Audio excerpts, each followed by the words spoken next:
My mother-in-law and my mother went to elementary, middle, and high school together. They knew each other, but they weren't close friends, so they rarely spoke to each other. That's what I heard. My now husband, Logan, proposed to me last year. But shortly after that, my father's company went bankrupt. My mother-in-law hated my mother, but she still reluctantly allowed the marriage because my father was the president of the company. So as soon as she found out that my father's company went bankrupt, she came to my workplace and called me out while I was at work to say, "Marriage with a family with no money is a shame. Break up with my son, quickly." As usual, she treated my family as if we were poor. "You don't know anything. You'll regret it," I thought it to myself. Let me tell you a story about whose life suddenly turned into a nightmare. I am Naomi, 28 years old. I work as a pharmacist at a dispensary near my parents' house. I spent 6 years at my university pharmacy school. I came back to my hometown to become a licensed pharmacist. My husband was one of my classmates in high school. After graduating from high school, like most of us do, we went our separate ways. When I came back to my hometown during my vacation, he had just returned from college as well, and we met again. We started dating. I had heard that my mother-in-law went to school with my mother, but I never had the chance to meet her. So I didn't think anything of it, but she wasn't the same. Few years after we started dating, he and I promised to spend the holidays together in our hometown. All of our good friends from high school were going to join us there.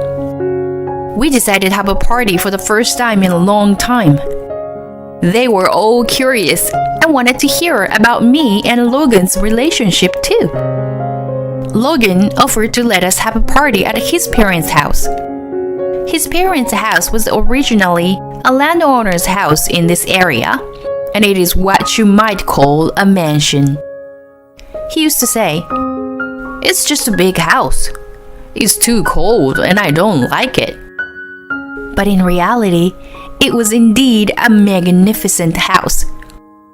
I was surprised at how spacious the entrance was. The entrance alone is bigger than my room. "Come on, everybody, get up here." When he saw that we had all been so overwhelmed by the size of the room, said so and welcomed us in. And to get to his room, we went down the hallway past several guest rooms, and then we went up the stairs to the second floor. He told me that he was allowed to use the whole second floor. His room was at the far end of the hallway.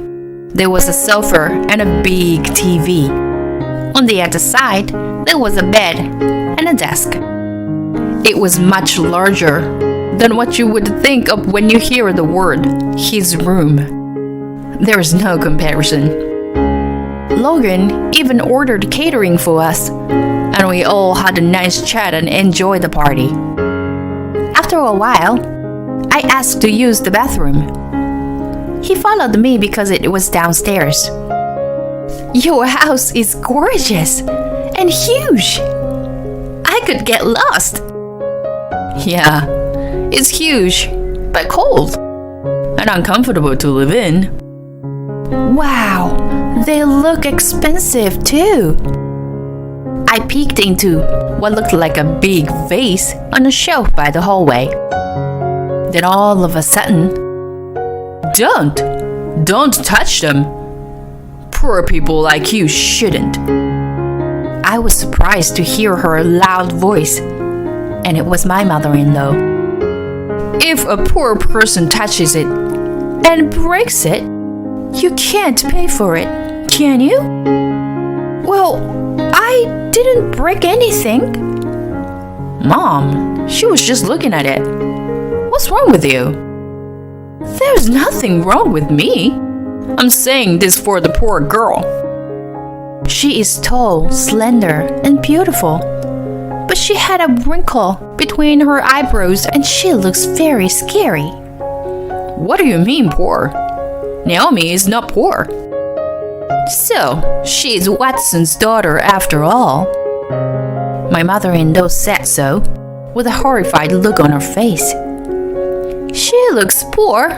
If she steals anything from our house, we won't approve of it. What are you talking about? Naomi would never do such a thing. With that, my mother-in-law went back down the hall.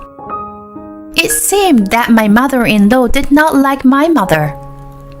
After the party, I went back to my parents' house and asked my mother about my mother-in-law. She told me a story that I never expected to hear. My grandmother, my mother's father, had failed in business before she was enough to go to school. He had come here from New York to escape with his family after his business failed. Grandpa worked as a delivery man for a liquor store. He managed to support the family by working there for years. So as a child, when my mother wore shoes, she couldn't even ask her parents to buy her a new pair. But Grandpa worked hard and was able to run his own liquor store. That was Watson's Liquor, which my father has now taken over. My mother-in-law was the one who bullied my mother for her poverty. It smells bad in here, doesn't it? Oh, that's the smell of poverty. Stay away from me. I'll get sick. She used to say things like that to my mother. My mother-in-law was the daughter of a rich family. She was always surrounded by a lot of people, but they were just bribed by her money. My mother-in-law and her cronies always would pick on my mother, ignore her, and harass her. My mother-in-law had a crush on this boy who was in their class. She always gave him toys and sweets. One day, however, my mother-in-law was picking on my mother, as she always was. Where did you get that sweater? It's so tacky. Then the boy found out my mother-in-law teasing my mother. Hey, stop it. Don't you do such a thing. You're always picking on her and isolating her from the other guys. She was such a jerk. Everyone said so. No, I don't. Let's get out of here. Come on, follow me. Oh, okay. After that, she stopped being mean to my mother. My mother-in-law went to school with my mother all through elementary, middle, and high school. She never spoke to my mother. I see. It's a long-standing grudge from elementary school. After a while, Logan and I continued our relationship, and he proposed to me on my birthday last year. Every time I saw my mother-in-law, she kept calling me a poor girl or a thieving cat. I try not to pay much attention to it. After graduating from a university, he returned to his hometown and joined a major company. However, he had studied business management at a university and had always wanted to start his own business. While working for a company, he has been steadily building a network of his contacts for his future. Of course, I could think of no one else to marry but him. However, right after we registered our marriage, my father's company, Watson's Liquor, went bankrupt. My mother-in-law hated my mother, but she still reluctantly allowed the marriage because my father was the president of the company. So as soon as she found out that my father's company went bankrupt, she came to my workplace and called me out while I was at work to say, "Marriage with a family with no money is a sham. Break up with my son, quickly." As usual, she treated my family as if we were poor. You don't know anything. You regret it, I thought to myself. The truth is, my father's company went bankrupt, but it was because my father wanted to start a new business that could make the local community more prosperous. The company was originally a grocery store that mainly sold alcoholic beverages. But he wanted to create a company that would focus more on local products and also spread them to other countries.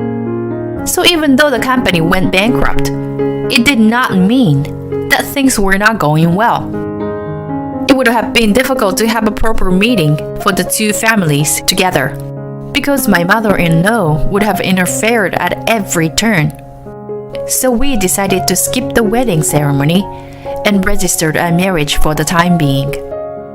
My family liked Logan, and we often gathered to have dinner together. On my mother's birthday, I booked a best-known Italian restaurant in the area.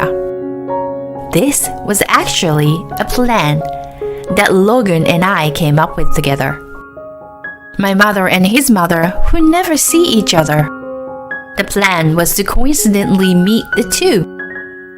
Yes, Logan was going to bring his mother to this restaurant. My mother and I were seated by the window, which was the largest table in the restaurant. My father used to frequent this restaurant, and so did my mother and I, and the staff knows as well. Logan and my mother-in-law were seated next to us at the very back by the kitchen. They arrived just as we are finishing our appetizers. Naomi?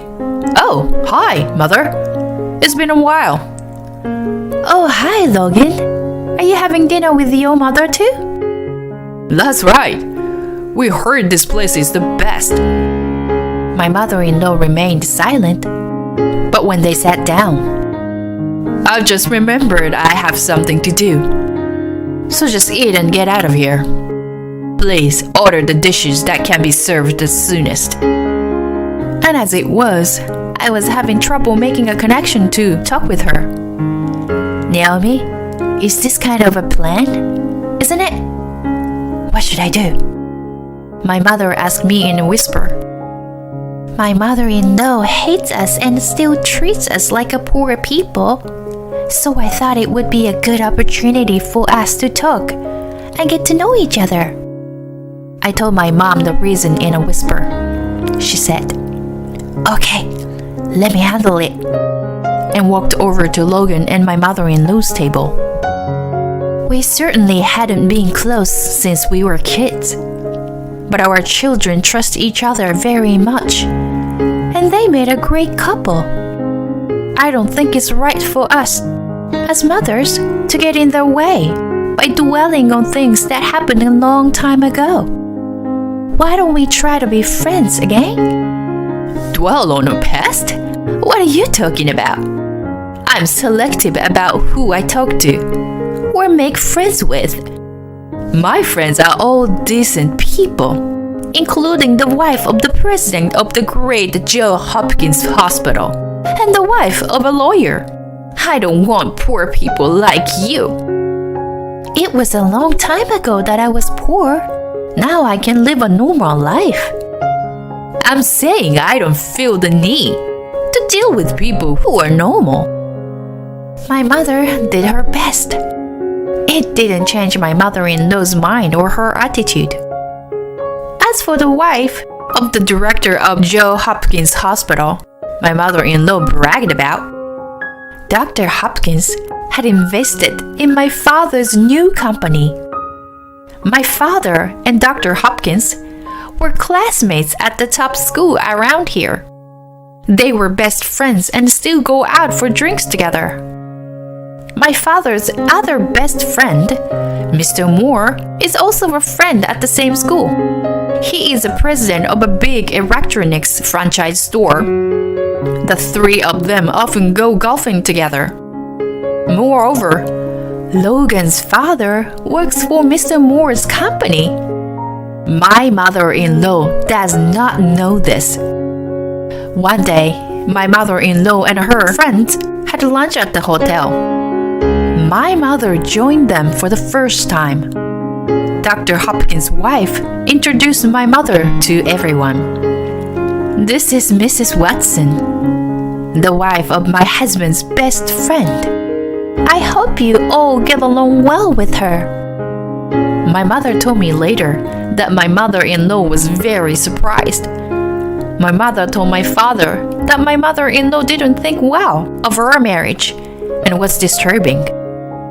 He contacted his best friend, Dr. Hopkins, and asked his wife to cooperate with him.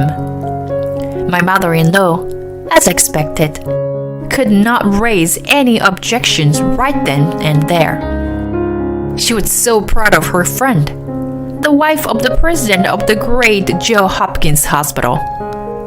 Of all people, to introduce a classmate whom she hated for a long time. My mother-in-law kept quiet that day. But there was no way she was just going to keep her mouth shut. She called each of the wives individually and gave them expensive gifts.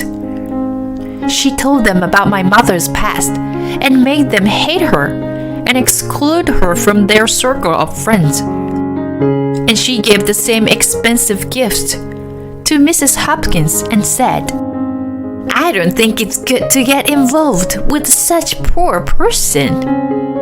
I had no idea you were this vile.